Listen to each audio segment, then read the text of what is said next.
1:15 बजे के करीब ऑपरेशन शुरू हुआ था और 5:30 से पहले 5:20 पर ये ऑपरेशन हमने ख़त्म कर दिया था। धीरे धीरे खींच रहे थे, डर भी लग रहा था हम लोगों को कि कहीं स्लिप ना कर जाए, बट दीवार के साथ गीली मिट्टी थी, बच्चे को ज़्यादा नुकसान नहीं हो रहा था। वो धीरे धीरे खींचते ऊपर।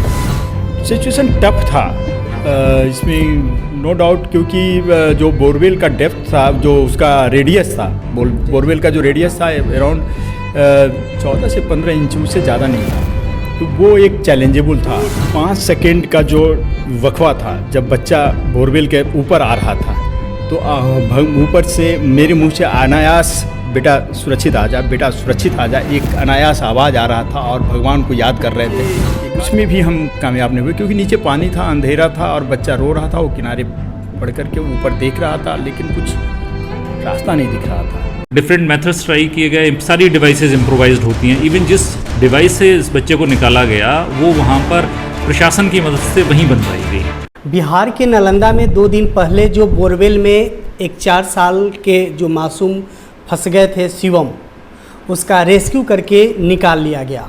इस रेस्क्यू में एनडीआरएफ की टीम की जो भूमिका थी काफ़ी सराहनीय हुआ। बिहार ही नहीं, पूरे देश एनडीआरएफ टीम की जो कामयाबी हासिल हुई है उसको शाबाशी दे रही है।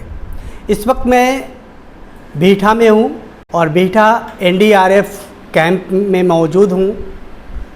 उस दिन का जो रेस्क्यू किया गया बोरवेल में, जो एक मासूम जो फंसा हुआ था, उसको जो किस तरह से उसको रेस्क्यू करके निकाला गया और किन किन कठिनाइयों का सामना करना पड़ा एनडीआरएफ की टीम को और क्या क्या अड़चनें आई, इन तमाम बातों पे बात करने के लिए हमारे साथ एनडीआरएफ सीनियर कमांडेंट जेपी प्रसाद मौजूद हैं। इनसे हम आज बात करेंगे और आप सभी दर्शकों को बताएंगे इस तरह के जब मामले सामने आते हैं किन किन कठिनाइयों का सामना करना पड़ता है और इन सारी कठिनाइयों को सामना करते हुए उस रेस्क्यू को अंजाम देना पड़ता है। तो सबसे पहले रियल न्यूज़ में सर आपका स्वागत है। Thank you sir. जो नालंदा की जो घटना सामने आई और आपकी जो टीम ने सहूलियत से उस बच्चे को निकाल लिया गया बोरवेल से, किन किन कठिनाइयों का पहले ये सामना करना पड़ा, ये पहले बता। जनरली सुबह जो 23 तारीख की घटना थी और हमारे कमांडेंट महोदय से हमें आदेश मिला कि एडीएम डिजास्टर जो नालंदा के हैं उनका फ़ोन आया है और वहाँ पे एक बोरवेल में एक 4 साल का मासूम। कितने बजे सर आपको फ़ोन आता है? हमें फ़ोन 9:30 बजे के आसपास, 9:45 बजे के आसपास आया था सर का फ़ोन हमारे पास। और उन्होंने बोला था कि आप फटाफट आप अपनी टीम तैयार करें और मिस्टर संतोष भी जा रहे हैं, उनके साथ आप जो है इस टीम को लेकर के वहाँ पे जाएं और ये रेस्क्यू ऑपरेशन को कंडक्ट करें। जो उसके बाद उसके पहले हमारी अलर्ट टीम जो ऑन व्हील रहती है, जैसा कि हमारे कमांडेंट सर ने भी बताया है कि हमेशा 24 आवर्स के लिए हमारी एक टीम है जो ऑन व्हील होती है, जो 15 से 20 मिनट में यहाँ से रवाना हो जाती है। तो 15 से 20 मिनट में एक टीम जो है स्टाइगर टीम ऑलरेडी यहाँ से रवाना हो चुकी थी और हम साथ में टीम के पैरेलल हम और एक श्री संतोष कुमार सेशन कमांडेंट हैं हमारे साथ, जिन्होंने साथ में गए थे। और यहाँ से हम लोग जब गए तो रास्ते में जो डिस्टेंस है, जो कूल गांव नालंदा का, जस्ट नालंदा बिहार से आगे नालंदा खंडहर जहाँ पे है, उसी के पैरेलल रोड के लेफ़्ट साइड में वो गांव का लोकेशन है। वहाँ पे क्योंकि एरियल डिस्टेंस तो अप्रोक्स 90 किलोमीटर है, बट ऐसे अगर देखें तो 100+ हो जाता है। तो वहाँ पे जाने में हम लोगों को थोड़ा सा वक्त लगा, लेकिन हम लोगों ने रास्ते में हम दोनों ऑफिसर मिल करके सारी प्लानिंग करते हुए गए और हमारे कमांडेंट महोदय पहले ही बता दिए थे जिला प्रशासन को कि एक पैरेलल डिगिंग कराएं, ताकि अगर रेस्क्यू में कोई टेक्निक अगर काम ना आए तो डिगिंग के जरिए हम बच्चे तक अप्रोच बनाएं और बच्चे को सही सलामत निकाल सकें।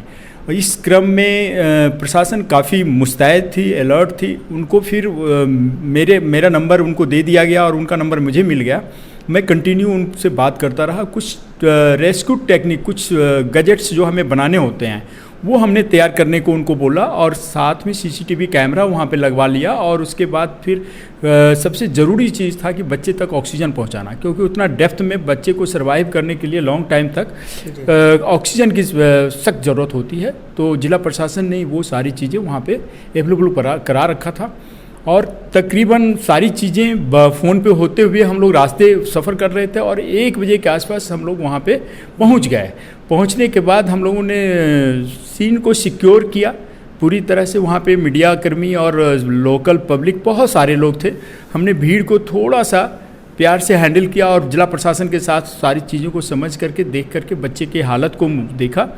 फिर उसके बाद 1 बाय 1 करके हम लोगों ने अपनी टेक्निक अपनानी शुरू कर दिया। हमारे पास रोप रेस्क्यू के ट्रेंड बंदे होते हैं, बोरवेल रेस्क्यू का क्वालिफाइड कुछ रेस्क्यूअर होते हैं जो स्पेशल ट्रेनिंग पुणे या गांधीनगर में ले कर के आते हैं।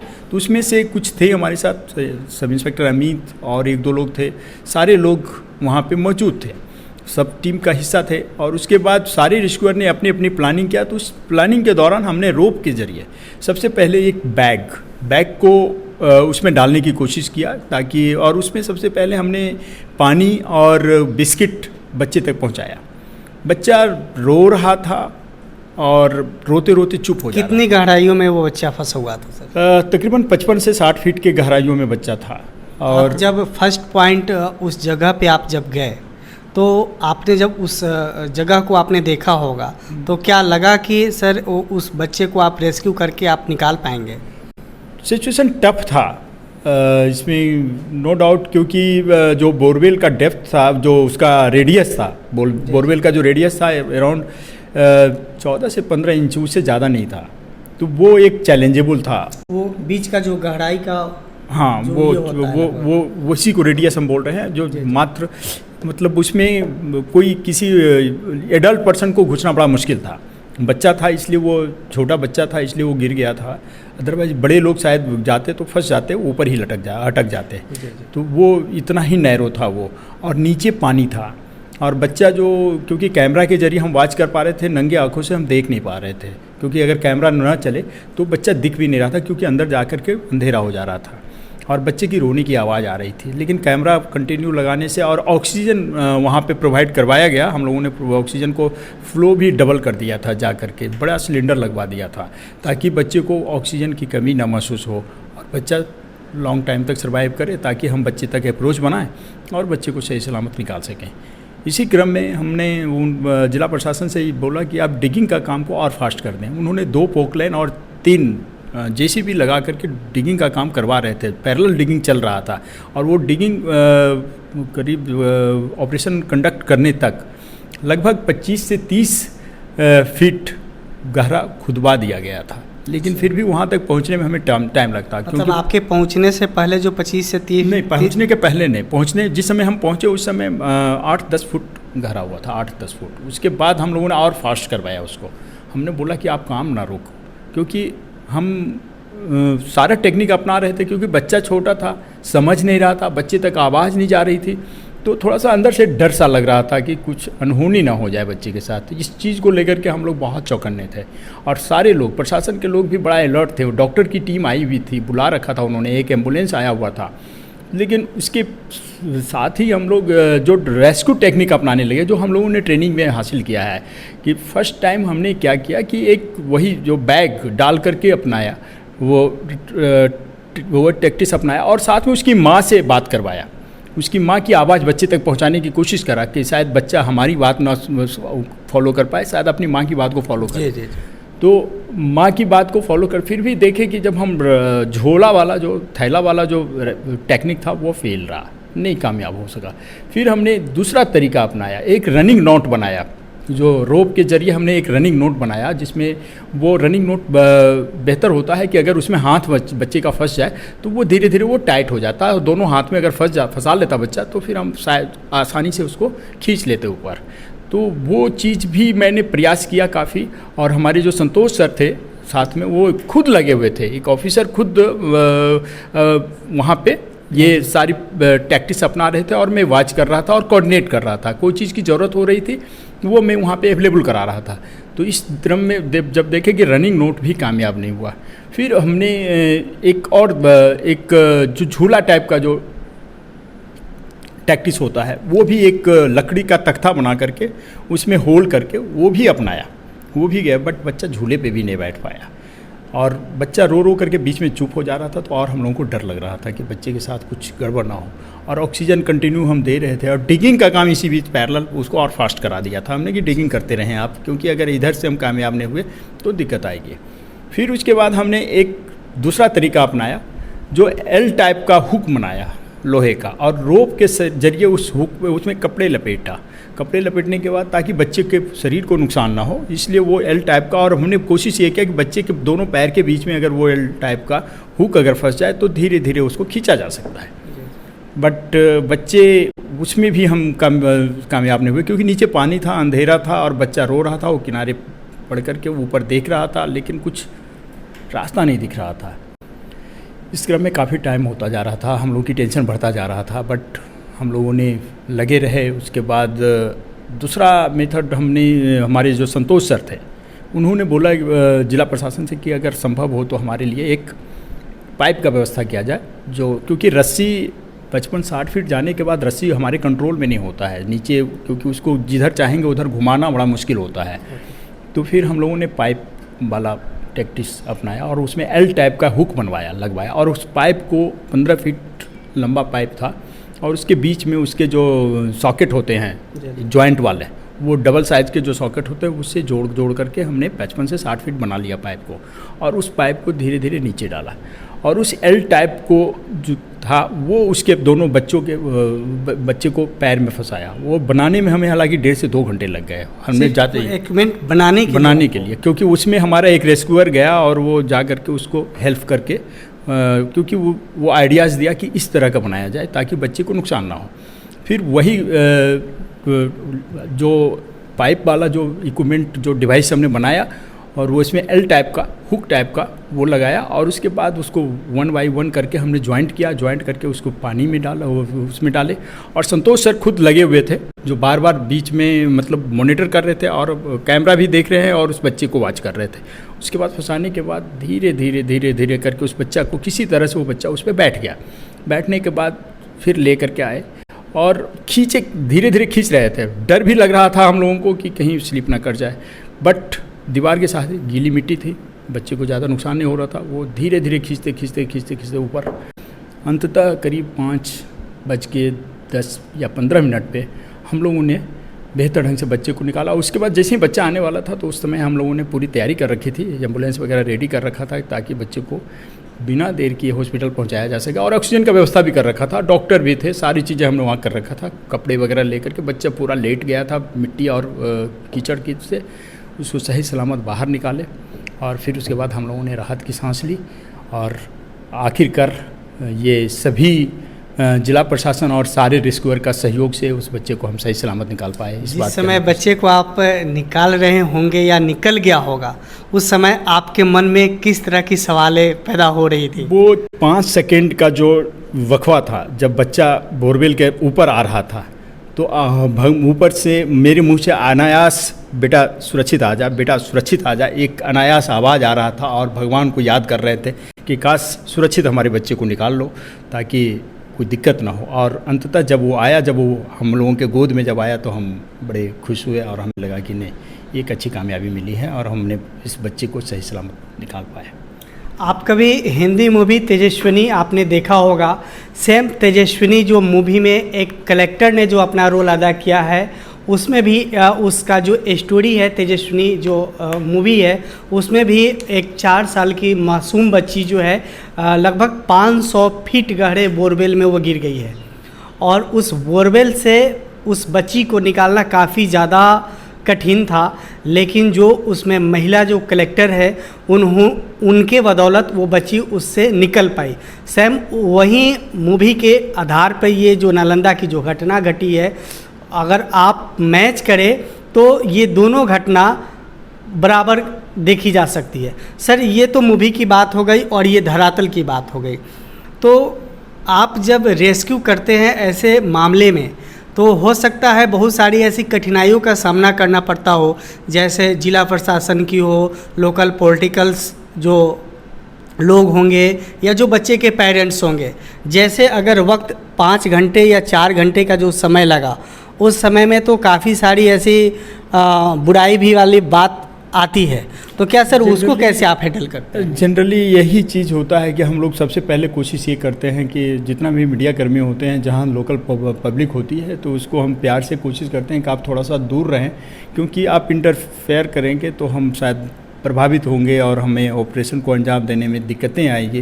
बट लोग सपोर्ट करते हैं, मीडिया कर्मी भी सपोर्ट करते हैं। वो हमने डिमार्केशन कर लिया था उस जगह, और डिमार्केशन करने के बाद एक सीन टेप लगा देते हैं जनरली उस पार्टिकुलर पेरीफेरी में जो है लोग और ना आए, ताकि हमें काम करने में किसी तरह की बाधा ना हो।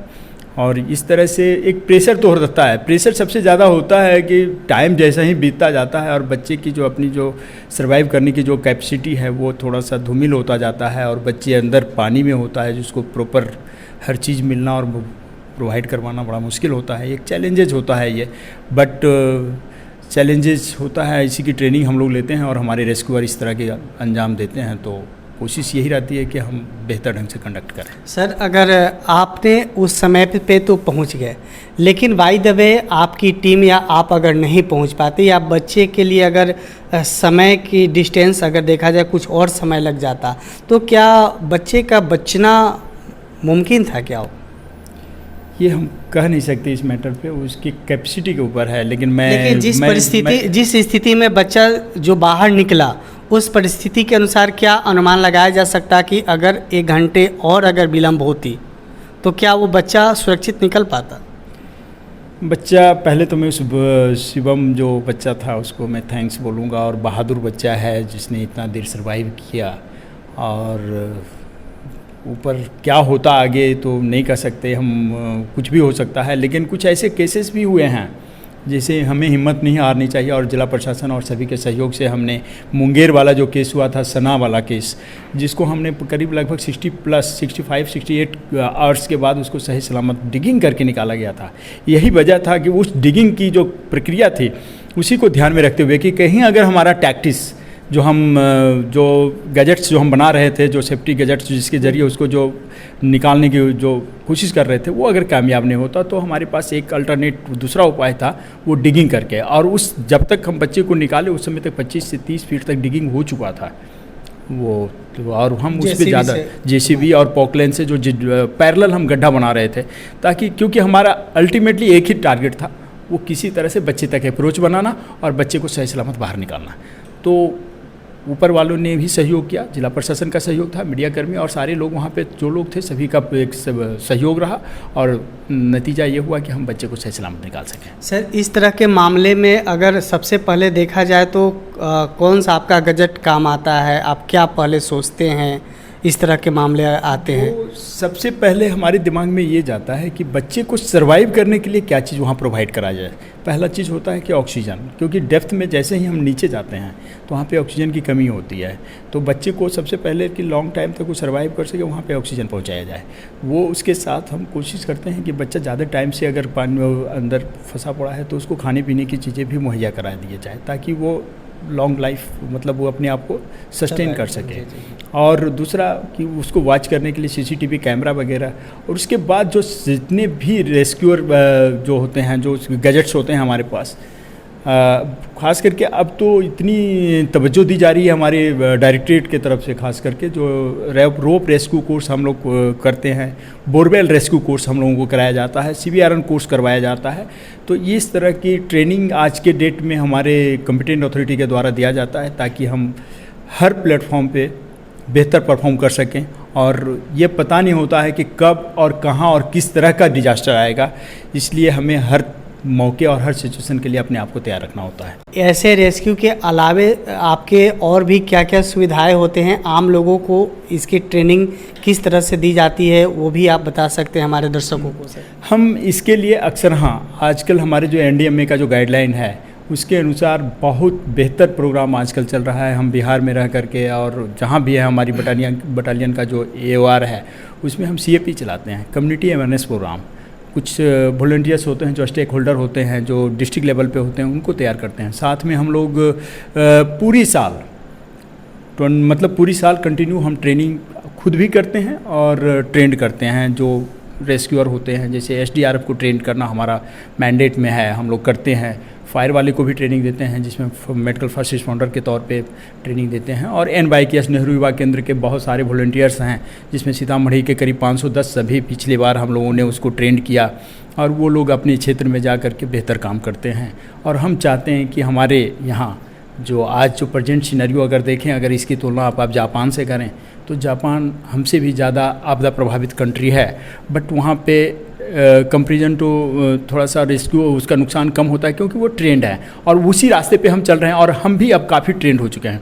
अब जो चीज़ें हम सोसाइटी और समाज को देना चाहते हैं वो ये कि खास करके जो स्कूल सेफ्टी प्रोग्राम वगैरह जो हम कंडक्ट कराते हैं, डिस्ट्रिक्ट लेवल पे मॉक एक्सरसाइज कंडक्ट कराते हैं, CFP वगैरह कम्युनिटी अवेयरनेस प्रोग्राम जो हम पंचायत लेवल तक भी जाते हैं और ब्लॉक लेवल पे जाते हैं, फैमिलाइजेशन एक्सरसाइज के दौरान सारी डाटा हम कलेक्ट करते हैं, तो उससे हमको काफ़ी हेल्प मिलता है और पब्लिक भी अवेयर हो रही है। तो अब आने वाले दिन में हमारा नुकसान और कम होगा, और पहले की तुलना में आज आप देखेंगे तो अब आपदा ज़्यादा आता है, बट उससे नुकसान हम कम उठाते हैं, क्योंकि हमारी ट्रेनिंग और हमारी जो जिज्ञासा है, सीखने की ललक है पब्लिक में भी और लोगों में, जो युवा लोग हैं वो भी सीखते हैं, और इससे काफ़ी फ़ायदा हो रहा है। चलिए, बहुत बहुत धन्यवाद सर रियल में जुड़ने के लिए आपको।